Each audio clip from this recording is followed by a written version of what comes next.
Buen día, profesor. En grupo hemos realizado el resumen y análisis crítico del libro de consulta previa sobre la sentencia de acción popular número 29126 del año 2018 de Lima. A continuación pasaremos a exponer nuestro trabajo. En nuestro país, en el año 2014, se inicia el proceso de implementación de la consulta previa luego de casi 20 años desde la ratificación y entrada en vigencia del Convenio 169 de la OIT. Sin embargo, aún habiendo sido reconocido dicho mecanismo plenamente en nuestra legislación, recientemente se ha resuelto mediante la explicación de la acción popular cuáles son sus verdaderos alcances. Dicho mecanismo fue fuertemente utilizado por las comunidades indígenas y en cada caso mediaba un contexto diferente, el cual era objeto de arduo análisis. Por otro lado, cuando se trataba de obras que fueran de uso público o en beneficio de las comunidades, no se debatían ni pasaban mayor revisión, pues las autoridades y hasta los pobladores creían que no había por qué oponerse. El caso de los proyectos de la línea de transmisión eléctrica Moyobamba-Iquitos y la hidrovía amazónica existieron grandes impactos negativos en las poblaciones indígenas. Esto provocó que se hicieran numerosas acciones de amparo, las cuales no llegaban a obtener respuestas satisfactorias, pues se concluyó que no era posible mientras estuviera vigente la 15ª disposición complementaria final y transitoria del reglamento de la ley de consulta previa y la resolución viceministerial que la desarrollaba, la cual señalaba excepciones al mecanismo de consulta previa. Es producto de esto que se origina la acción popular a fin de derrocar dichas normativas, que fueron irregulares e inconstitucionales, marcando así un precedente importante para la historia del derecho peruano. Le doy paso a mi compañera.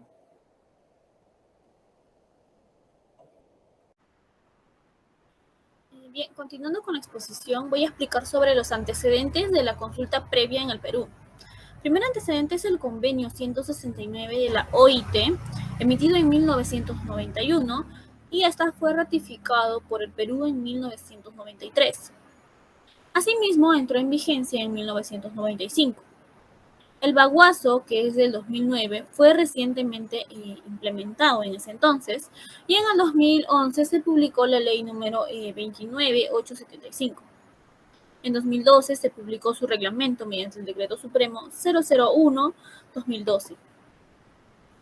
Asimismo, los hechos que motivan la interposición de la acción popular vienen a ser dos. La primera, que la 15ª disposición complementaria, transitoria y final del reglamento de la ley de consulta previa establecía la excepción de exoneración de consulta previa para los casos de servicios públicos, violentando el artículo 6 del convenio 169 de la OIT. Y segundo, que es sobre la resolución viceministerial número 013-2016, donde establecía el procedimiento para la aplicación de lo dispuesto en la disposición complementaria final y transitoria, ya que señalaba que solo se informará a los pueblos indígenas de las actividades de infraestructura que se va a ejecutar en sus territorios ancestrales. Bien, ahora sobre el petitorio de la demanda, se solicita que se deje sin efecto las disposiciones demandadas desde la fecha de sus publicaciones porque, primero, que las disposiciones contravienen el artículo 6 del convenio 169 de la OIT y los artículos 2, 3, 5 y 9 de la Ley del Derecho a la Consulta Previa a Pueblos Indígenas u Originarios. Segundo, que el convenio 169 de la OIT forma parte del derecho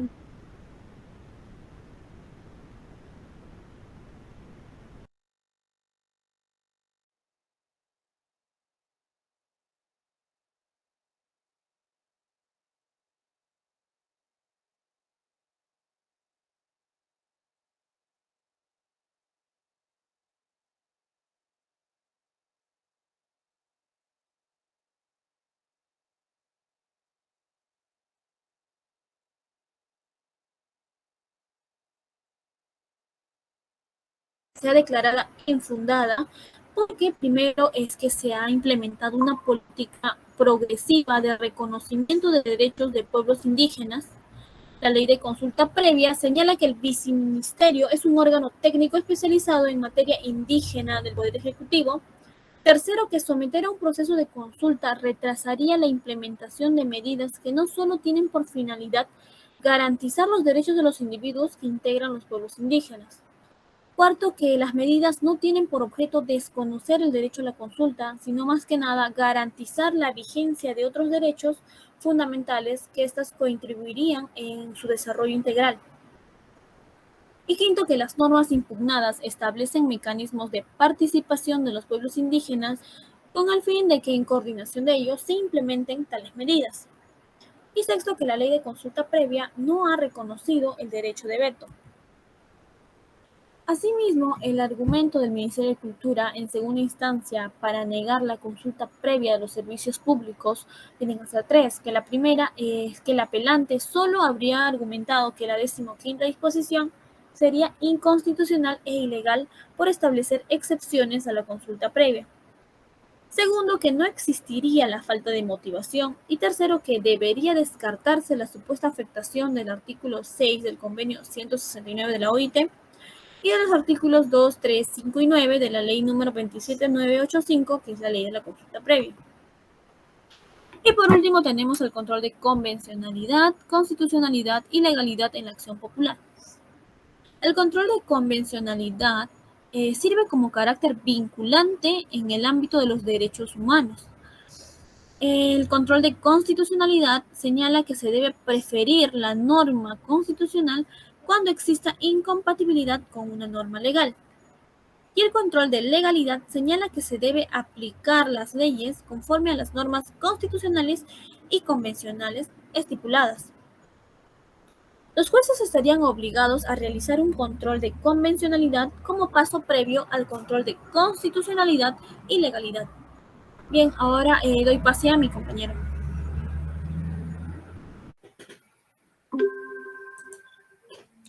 Sobre la motivación de la sentencia apelada. Como la recurrente manifestó la Asociación Interétnica de Desarrollo de la Selva Peruana, AIDESEP, la primera instancia, y también la Corte lo confirmó, se limitó a transcribir ideas, pensamientos y textos legales sin explicar cómo se aplican a caso concreto. Además de que se sostuvieron que las normas cuestionadas no afectaban el derecho de consulta previa, pero sin justificar debidamente cómo llegaron a esa conclusión, con lo cual se violaría el derecho a la debida motivación de las resoluciones judiciales. Sin embargo, la Corte Suprema también afirma que hay que convenir que estas deficiencias solo alcanzan a la resolución. Así que por lo dispuesto en los artículos 2 y 3 del título preliminar del Código Procesal Constitucional, se privilegiarían los fines esenciales de los procesos constitucionales, o sea, garantizar la supremacía de la Constitución y la vigencia efectiva de los derechos fundamentales. Por lo que estos procesos constitucionales deben desarrollarse con arreglo a los principios de dirección y economía. Por lo tanto, esta sentencia debe ser revocada, pero es preciso considerar que al existir todos los elementos necesarios para que el tribunal pueda pronunciarse sobre el fondo de la causa, este lo hará siguiendo los principios dichos anteriormente, de economía y celeridad, para corregir así estos vicios procesales y brindar una tutela jurisdiccional efectiva. Pasamos a las bases del derecho a la consulta previa de los pueblos indígenas y originarios.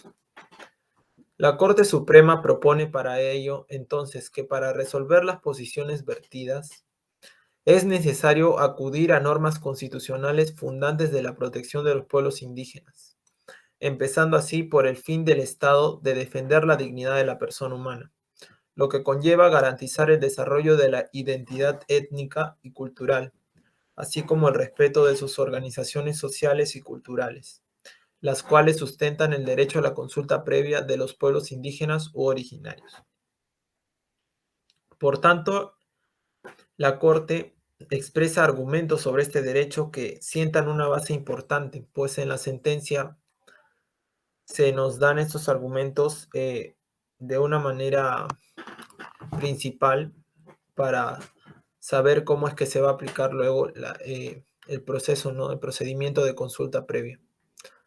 Estos argumentos, podrían decirse algunos, o los que yo considero más importantes, son que primeramente dicho Tribunal Supremo se considera vinculado a las normas convencionales que protegen el derecho fundamental a la consulta previa de los pueblos indígenas originarios, correspondiendo garantizar, así como interpretar y aplicar las leyes en coherencia con el objeto y fin del citado derecho. Además, se considera que siendo el derecho a la identidad cultural un derecho fundamental, que sustenta el derecho a la consulta previa en los pueblos indígenas originarios, es consustancial a los atributos y a la dignidad humana, es oponible a todos, o sea, es erga omnes, y no admite derogación ni suspensión. Por lo tanto, tiene un valor instrumental para el ejercicio de los derechos civiles, políticos, económicos, sociales y culturales, y la falta de ella impide el goce o acceso a los derechos fundamentales. Además, es deber de los estados adoptar las medidas necesarias para garantizar que estos grupos minoritarios puedan ejercer plena y eficazmente todos sus derechos y libertades fundamentales sin discriminación alguna y en plena igualdad ante la ley. Por ello también el tribunal nos habla de la diversidad cultural, la cual cobra mayor sentido con la protección de la identidad cultural y la identidad personal.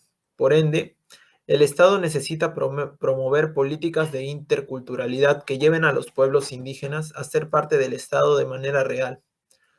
Estas políticas podrían ser la promoción de la consulta previa, el consentimiento libre e informado en el caso de proyectos extractivos, o también forjando mayor participación de estos miembros de las comunidades indígenas propuestos por ellos mismos en actividades de cargos directivos estatales o públicos. Además de permitir que exista una cuota de participación indígena en el Congreso y en los consejos directivos de organismos que tienen competencias en materia de bosques, áreas naturales protegidas, evaluación y fiscalización ambiental, y considerando la especial relación cultural que ellos tienen con el medio ambiente. Previamente adoptar o aplicar medidas legislativas o administrativas que afecten a los pueblos indígenas y tribales, se debe obligatoriamente cumplir con el procedimiento de consulta, con la finalidad de obtener acuerdos al consentimiento libre, previo e informado. Asimismo, esta consulta, conforme se desprende de las normas internacionales, debe ser previa a la adopción o aplicación de la medida. Esto es importante recalcar, pues no debe ser simultáneamente ni después, sino que antes de ello, puesto que después significaría una vulneración al derecho de los pueblos protegidos, a su consentimiento previo. Entonces, en resumen, podemos considerar a la consulta previa, definido en estos párrafos, como el contrato social entre el Estado y los pueblos indígenas, afectados ya sea por una decisión legal, administrativa, programa, concesión o política que se está evaluando, por lo que antes se debe decidir y dialogar y llegar a un acuerdo con estos. Además, hay que recordar la obligatoriedad de la consulta previa y la imposibilidad de que se puedan establecer excepciones o exoneraciones. Pues hay que recordar que los pueblos indígenas a través del tiempo han sido desprotegidos y violentados por los estados del mundo, por lo que estos tratan de darle una reivindicación social y política a su favor, ya que les permitirá llegar a acuerdos con el gobierno con el fin de que estas medidas administrativas o legislativas que se estén planeando realizar respeten sus derechos a la identidad étnica y cultural, y sobre todo poder concretar su derecho a la libre autodeterminación, bajo condiciones adecuadas, respetando su dignidad y derechos humanos. Por último, tenemos a la consagración de los 14 estándares internacionales de la consulta previa. La Corte Suprema aplica los estándares internacionales para la consulta previa con rigor y cuya inobservancia conlleva una responsabilidad internacional por parte del Estado. Entonces, sin lugar a dudas, la trascendencia de la sentencia es la de recalcar y explicar la aplicación de los siguientes 14 estándares fijados por la Corte. El primer estándar nos dice que se debe efectuar la consulta previa a los pueblos interesados cada vez que se prevean medidas legislativas o administrativas susceptibles de afectarles directamente. Asimismo, esta consulta debe efectuarse a los miembros individuales de los pueblos indígenas y tribales y a los pueblos como un todo, debiendo tener la oportunidad efectiva de participar individual o colectivamente. Si es que no se cumple con esta exigencia del punto anterior, Cuando algunos miembros de los pueblos no tengan un rol efectivo en la selección, autorización o instrucción de supuestos representantes, en ese caso se tiene por incumplido el requisito de participación plena del pueblo interesado. Además, no se cumple el requisito de participación plena si la consulta solo se realiza a una determinada banda, clan o segmento del pueblo interesado, sin mandato de las demás bandas, clanes o segmentos, o cuando no se desarrolle la consulta apropiada entre los miembros de todo el pueblo al momento de adoptar decisiones sustanciales sobre esos derechos. La decisión de que los líderes o jefes deben ser los representantes consultados de los pueblos interesados les corresponden a los pueblos indígenas, no al Estado. Además, debe garantizarse la participación de los pueblos interesados en todas las fases de planeación e implementación de un proyecto o medida, porque estos pueden afectarle. Y garantizar que los pueblos puedan verdaderamente participar e influir en el proceso de esta adopción de decisiones, de conformidad así con los estándares internacionales. Además, el punto 7 nos dice que como garantía de no repetición, cuando se pretenda realizar actividades o proyectos de exploración o extracción de recursos naturales, o también planes de inversión o desarrollo de cualquier otra índole que implique un potencial afectivo al territorio, el pueblo deberá ser previa, adecuada y efectivamente consultado, de plena conformidad con los estándares internacionales aplicables a la materia. En el punto 8 nos dice que la consulta debe ser previa a la adopción de la decisión. Es un punto importante. Desde las primeras etapas del plan, inversión o medidas, pues el aviso temprano permite la evaluación y el debate al interior de las comunidades para adoptar la respuesta que consideren adecuada. El punto 9 nos dice que cuando se trate de la adopción de medidas legislativas, los pueblos indígenas deben ser consultados previamente en todas las fases del proceso de producción normativa, tratándose de consultas, no de propuestas. El procedimiento de consulta debe ser un verdadero instrumento de participación de los pueblos indígenas y no un mero trámite formal, pues está orientado a establecer un diálogo entre las partes. La consulta previa debe efectuarse conforme a procedimientos apropiados y adecuados, a través de sus instituciones representativas, así garantizando a los miembros de su comunidad que puedan comprender y hacerse comprender. Los procedimientos apropiados de consulta previa se entienden con referencia a la finalidad de la consulta, teniendo en cuenta las circunstancias nacionales y la de los pueblos indígenas, además de la naturaleza de las medidas consultadas. Se debe incluir criterios sistemáticos y preestablecidos, distintas formas de organización indígena y que la consulta tiene una dimensión temporal, dependiendo de las circunstancias precisas de las medidas propuestas. La consulta en el punto 13 nos menciona que debe ser informada con suficiencia, permitiendo que estos pueblos tengan conocimiento de los posibles riesgos de la medida, plan o proyecto, incluyendo los riesgos ambientales y de salubridad, implicando comunicación constante. Por último, el último punto nos dice que es obligación de los estados no solo realizar la consulta previa, sino también obtener obligatoriamente el consentimiento libre, informado y previo de los pueblos interesados, cuando se vayan a llevar a cabo proyectos a gran escala con impacto en áreas ocupadas por estos, así como los casos que involucren desplazamientos, agotamiento de los recursos necesarios para su subsistencia, y en casos de destrucción y contaminación del ambiente tradicional, entre otros.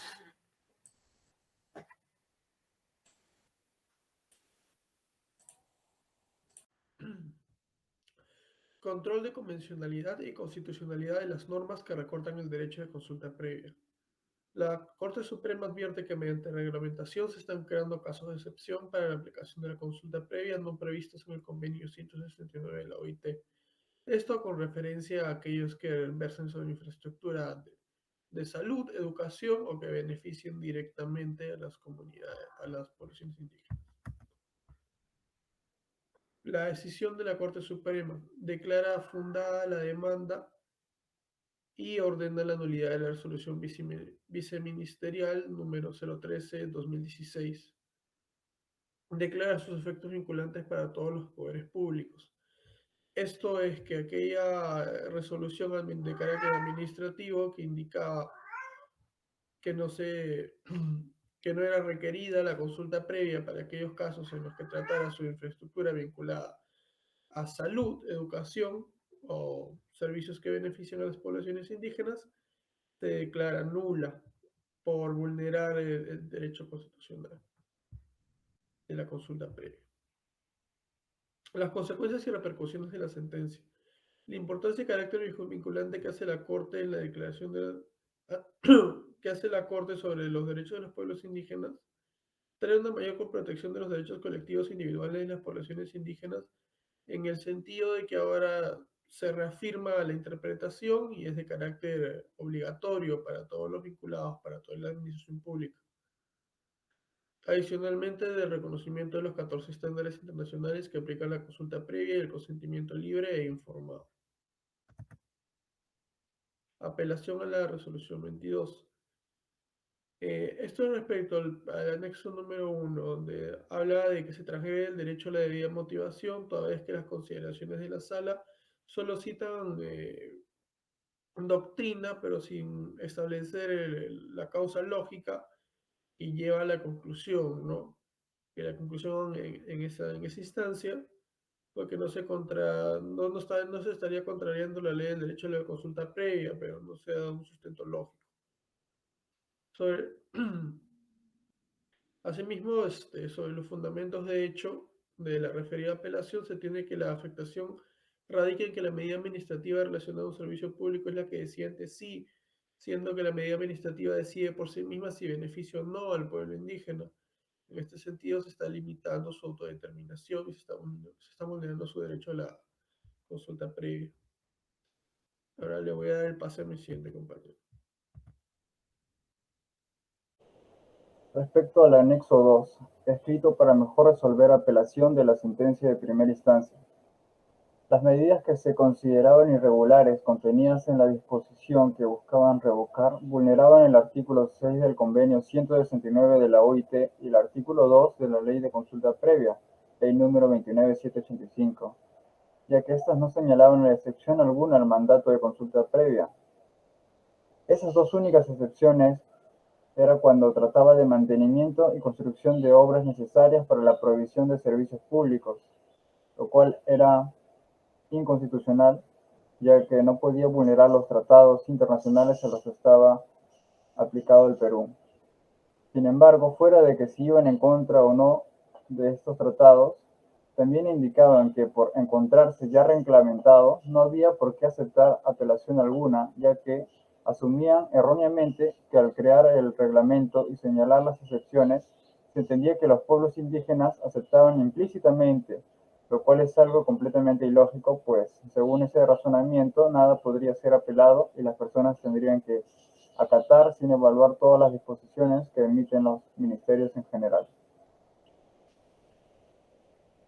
Respecto al anexo 3, nos muestra mediante imágenes el proceso que duró casi 5 años en los que la Asociación Interétnica de Desarrollo de la Selva Peruana, con la asesoría del Instituto de Defensa Legal del Ambiente y el Desarrollo Sostenible, llevan el proceso judicial de acción popular para dejar sin efecto aquellas disposiciones que evitaban que se consulten las medidas relacionadas a servicios públicos que afectan a los pueblos indígenas, tales como la construcción de carreteras, aeropuertos, hidrovías, líneas de transmisión eléctrica, entre otros. Respecto al anexo 4, los 14 estándares de la consulta previa en el Perú. Nos señalan una lista que contiene los más importantes avances y precedentes históricos que regirán en adelante referente a la consulta previa, los cuales son, primero, que esta debe ser antes de que se adopte la medida que afecta a los pueblos indígenas. Segundo, la consulta previa debe involucrar a los indígenas de manera individual como colectiva. Tercero, tiene que haber garantías efectivas que el representante de los pueblos indígenas ha sido libremente elegido y con plena participación del pueblo. Cuarto, No se cumple el requisito anterior si solo se consulta una parte del pueblo o no se desarrolla la consulta entre miembros de todo el pueblo, especialmente cuando se extinguirán derechos territoriales. Quinto, la decisión de qué líderes lo representan corresponde a los pueblos, no al Estado. Sexto, debe garantizarse la participación de los pueblos indígenas en todas las fases del proyecto o medida que los afectará. Esto es desde la planeación e implementación, lo que incluiría el contrato de concesión, el estudio de impacto ambiental y el cierre del proyecto. Séptimo, como garantía de no repetición, cuando se puedan realizar actividades o proyectos que pongan en riesgo aspectos esenciales del pueblo indígena, debe observarse la consulta previa con estándares internacionales. Octavo, la condición de previa de la consulta implica que se ponga conocimiento de los pueblos afectados información desde las primeras etapas del plan, inversión o medidas. El aviso temprano es clave para el debate interno y adecuado. Noveno, en el caso de la consulta previa legislativa, deben ser consultados previamente en todas las fases del proceso de producción normativa. Décimo, la consulta previa no debe ser simbólica ni una mera formalidad, sino de buena fe con miras a alcanzar consenso. Décimo primero, la consulta previa debe contar con procedimientos apropiados y adecuados con pertinencia cultural. Décimo segundo, la consulta previa debe incluir criterios sistemáticos y preestablecidos según el ámbito nacional o local donde se desarrolle y distintas formas de organización indígena, además de considerar la naturaleza de la medida y los pueblos objeto de consulta. Décimo tercero, la consulta previa debe ser informada con suficiencia, permitiendo que los pueblos conozcan los posibles riesgos de la medida, plan o proyecto, incluyendo los riesgos ambientales y de salubridad, implicando comunicación constante. Y décimo cuarto, se establece que es obligación de los estados no solo realizar la consulta previa, sino también obtener el consentimiento libre, informado y previo de los pueblos indígenas. Y bueno, tal como lo indica Lizardo Cowper, presidente de la Asociación Interétnica de Desarrollo de la Selva Peruana, nos dice: esta sentencia constituye un gran avance porque finalmente se corrige una disposición que dio pie a que el Estado inicialmente se negara a realizar la consulta previa a pueblos indígenas en casos como la hidrovía amazónica. En dicho caso, se realizó la consulta solo después que el Poder Judicial lo dispusiera a través de una sentencia. Con esta sentencia se sienta un precedente importante reconociendo la importancia de este derecho y se abre un camino más para su buena implementación. Bien, como ya se ha señalado, forma parte de la historia esta sentencia, pues a partir de ahora los casos que sean similares ya no tendrán que llevarse un proceso de 5 años, sino que se resolverá mucho más pronto. Y esto será un precedente que tendrán que tener en cuenta los jueces, y no solo los jueces, sino también los administradores públicos, tales como los ministros, a la hora de desempeñar sus funciones. Gracias.